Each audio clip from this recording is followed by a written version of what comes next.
What's your favorite movie of his? Mine's Aladdin. Aladdin doesn't count. Aladdin. Guys, I just went through puberty. I'm sorry. Aladdin does not count. Aladdin doesn't count. Aladdin does not count, though. Except, kind of does. Really? What would you do if you, were in Aladdin?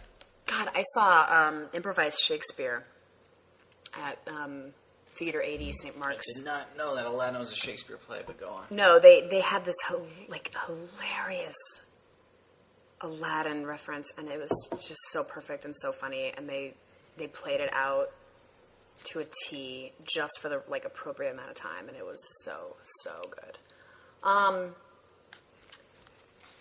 Why is your favorite Robin Williams film Aladdin? Because Aladdin's an awesome movie. I think that's all I like. What? I didn't like toys as much as I liked Aladdin, and I didn't like Jack, the 40-year-old, 10-year-old. That was a sad.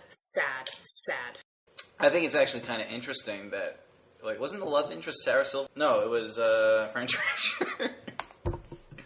Oh, the mom? No, the teacher. The mom. The mom of his best friend, right? No, it's the teacher. Well, it doesn't matter. Fran Drescher was in the movie, which was funny. I got 3 out of 5 stars. My favorite Robin Williams film is probably... Oh, God, what was he in? Good Morning Vietnam was... No, you know what? You know what's a great film? Bicentennial Man. That was not a very good film. 1 Hour Photo is my favorite Robin Williams film. Oh, yeah? Have you seen it? Yes, which is many years ago, so we can't really bring it up.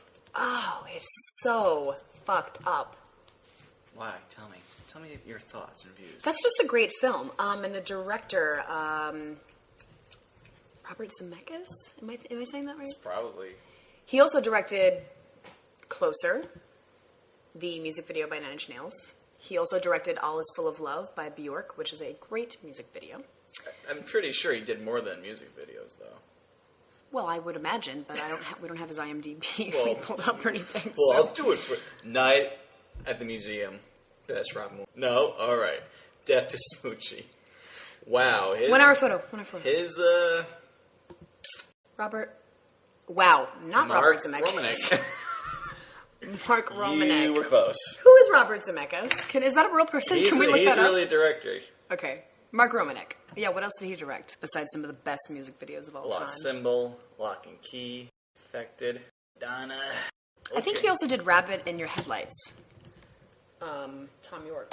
Zemeckis did Back to the Future. Wow. And Closer. No, okay. Let's see if he even did that. I've just been saying things lately that... Total and, bullshit. I'm totally confident about the things I'm saying. I'm like, yes. George Clooney was the star of The Hobbit. Coming soon. Coming soon. Which I'm really excited about that movie. Yeah. It's going to be 2 hours, 40 minutes long. Bring it on. Bring it. But it's only part 1 of 3. That's stupid. That's silly to me. The Shire is such a small amount. What if it's 2 hours at the Shire and 40 minutes of walking in this one? That book, because I'm finishing it, I'm on the last 20 pages or so. I'm finishing it for the second or third time. Second time. Yeah, I've only read it once. I read it when I was younger. And there's no way. That's 3 films of material. Yeah, I believe it. If they can condense Atlas Shrugged into 2 shitty movies, they can do The Hobbit in 1. Please. Return of the King was 5 hours long. What if it's 7 endings? Yeah, that went on a lot. That went on a lot. Yeah. I saw that in theaters and I was like, oh God, I just keep crying more and more. I was getting up after the movie ended and then another scene happened. I'm like, oh, we're not done yet. Ooh, okay. And then it ended and I'm like, okay. And then another scene happened. That reminds me, that's so funny that you say that. Sometimes I get really awkward in situations that other people don't get awkward in. One of them being when you see a movie in the movie theaters and the credits start rolling and people are getting up and putting their coats back on and grabbing their cups and checking to see if they dropped anything or whatever you do when you leave a movie. zipping your pants back up. You didn't have to do the zipper motion on a podcast. So. I'm not even wearing zippers. And I'm pretty sure zipper pants don't happen near your boobs. Yeah, near my chest. Zipping my chest plate back up. Anyway, when the movie ends and then everyone's getting ready and they're leaving the theater, but then like something, you know, like they'll pan, like, or they'll it'll be like look at these goofy outcuts, or like, look at this dumb band playing this song, and then like people are not sure whether or not to like stand and watch the rest of the film, or the credits, or like this weird credit segment, or to just leave. Because I think people are like, well, I paid like $12 to see this movie. Should I watch this part? Like, because I don't even. So you're the kind of person who's like, fuck this, I want to get out of here. Well, I'm like, I already have my coat on. Like, I'm not gonna stand here awkward. I'm certainly not gonna sit back down because that's awkward. See, I'm like, all right, more stuff. Let's go. Well, unless the movie's terrible, I'm like, let's get the fuck out. I guess I've just seen most movies I see in theaters are like on a date situation. Okay. So you're like already awkward, kind of, because you're, you know, you're on a date or whatever, and you're like, let's just get out of here. Like, it's like, so tell me about yourself. Well, how's it, you know? How's it going?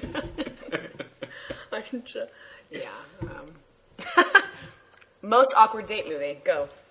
The most awkward date I've been on, that was I thought you were going to say Eyes Wide Shut, then I got really excited. It's Dodgeball. Really? That's the most awkward date movie you've seen? Well, it was the date that was the most awkward. So that movie's forever ruined for me. Oh, yeah. Yeah. What about you? I've had so many. Because I always want to go see these movies that are totally not appropriate date movies, but I just want to personally see them. Well, I saw most awkward. I saw Looper on a date. That's a terrific date movie. Are you kidding me? That gives you so much fodder for like conversation afterwards. Yeah, but okay, first awkward date movie I saw, Closer. I saw it on a date, and that movie, I was like young-ish, so that movie was really like not appropriate. It's great. I love that film now. Second most awkward date movie, 127 Hours. The horror movie. Nope, with James Franco. Oh, right. No, I think I'm still right, actually. It's not a horror film. It's gory. It's a horrible date movie. He's like drinking his own urine and like bleeding all over the place. Meanwhile, you're like worried about if you're touching hands in the theater or not. And then there's like nothing to talk about afterwards except how painful it was to watch. I've been on a few movie dates where the girl's just like trying to like lean as far away as possible from me. I'm sorry. And I was like, I'm not sure she's interested or not. Well, people have a weird space issue. I don't like being all close in a movie theater. Like, I don't like feeling like I have to like be on top of somebody, you know? Like, seeing a movie is awkward, like on a date anyway. It's kind of a horrible. It's an okay date when you know the person. But I think but like a first date, like no. Not good. I don't think anyone should do a first date. Because it's just, watching a movie is just an excuse to like not talk to each other. That's terrible. Well, we agree on that. Like seeing a movie in a park would be a great date thing, you know, like with other people around or whatever. But seeing like going into a dark theater is basically being like, I'm not willing to take the risk of having a bad conversation with you, so instead we're going to lock ourselves in this giant room that's really dark and watch a movie for 2 hours. And during that time where we're not having a conversation, we're going to determine whether or not this will work. That's basically what it is. Like recently a girl was like, hey, do you want to catch a movie? And I'm like, okay. And she's like, but I have to like get to work at 4. We can meet up at 2. I might be a few hours late at work, but that's okay. And I'm like, I don't know if that's a good idea, I said. She's like, why not? And she got all defensive. I'm like, because I won't be able to talk to you at all. And she's like, well, we can like meet up like a half hour before. And I'm like, not the point. Like half hour of talking and 2 hours of a movie feels stupid to me. Yeah. I love movies, but it just... You know what was a weird date movie? Was, you probably don't even remember this movie, Swimfan? I remember the title. I need to look it up. Oh my gosh. I was so obsessed with the guy I was, like, seeing. I was in high school. Like, this was so long ago. But I was, like, this guy and I finally went and, like, saw a movie, and it was all cool. And then we saw Swimfan. A high school senior with a promising swimming career has a one-night stand with consequences. Like, it just sounds like it's not going to be Actually, it sounds like it's going to be really entertaining, and I think it probably is, from what I remember. Were you high when you saw this? No, I was not high. Might have enjoyed it more if you were. I think they have sex in the pool, and I think things got really awkward between my date and I. You had a thing for him. Yeah. No, he's engaged now. And going to MIT. Okay. Yeah. It's so funny. So tell me about Swimfan, if you can remember it. I don't know. This guy, it was about a high school senior with promising swimming career that had a one-night stand with concert. Like, it really wasn't anything beyond that. Like, that's pretty much what you get. So you're watching, you're like, how did this get greenlit again? Yeah. And not good movies? I don't know. Yeah. I don't know. Yeah, that whole string of, like, teen movies, that was really funny. You know what teen movie I liked was... The Skulls and Swimfan. I like the comedy teen movies. What was, like, the ultimate one?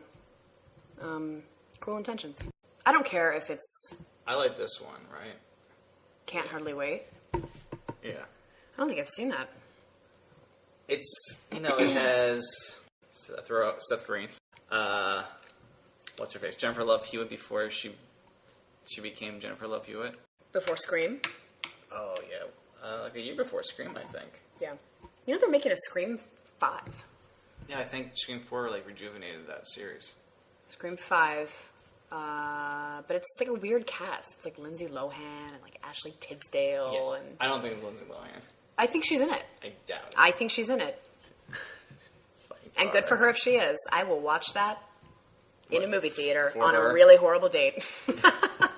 And Scream 5 will become my worst date movie. But the thing about Can't Hardly Wait, it was like this, like, the nice guy who I guess was a little nerdy, but he was also like that, like, I'm a handsome actor who's in a movie kind of looked.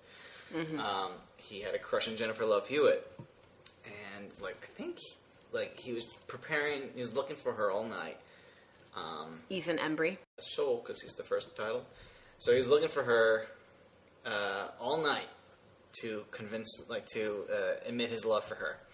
And she is trying to, and all these guys are like confessing their love for her the entire time. Like it's like a after prom party kind of thing. Mm-hmm. And she is getting fed up because she just wants to find out this guy who wrote this most romantic letter, mm-hmm. and it's our main character who wrote that, and she doesn't know that yet. Mm-hmm. So he signed his name, but she never associated the name with his face.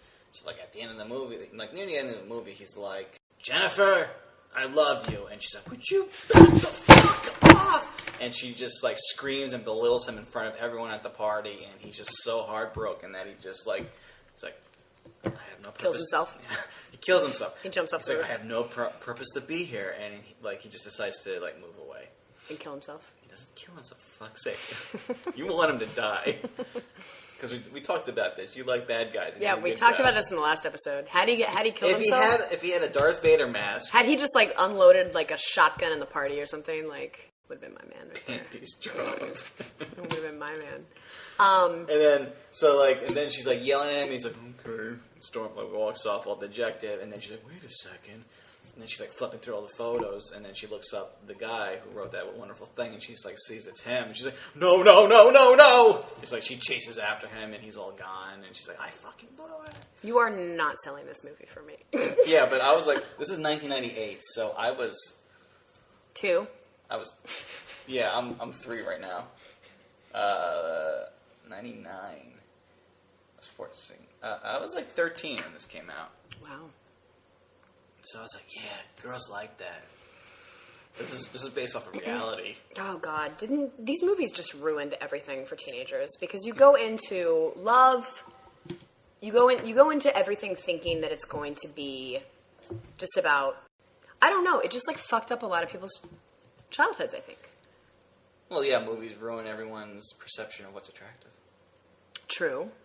I don't think so much today, though, and I think that's the one brilliant thing about movies today is that it's teaching a lot of people that it's okay to be, like, the dorky one. It's okay to, like, not wear the coolest shit. Like, I remember how infatuated I was when I was, you know, in grade school or whatever, about, like, having that, like, $70 pair of jeans and, like, wearing JNCOs or whatever the hell was cool back then.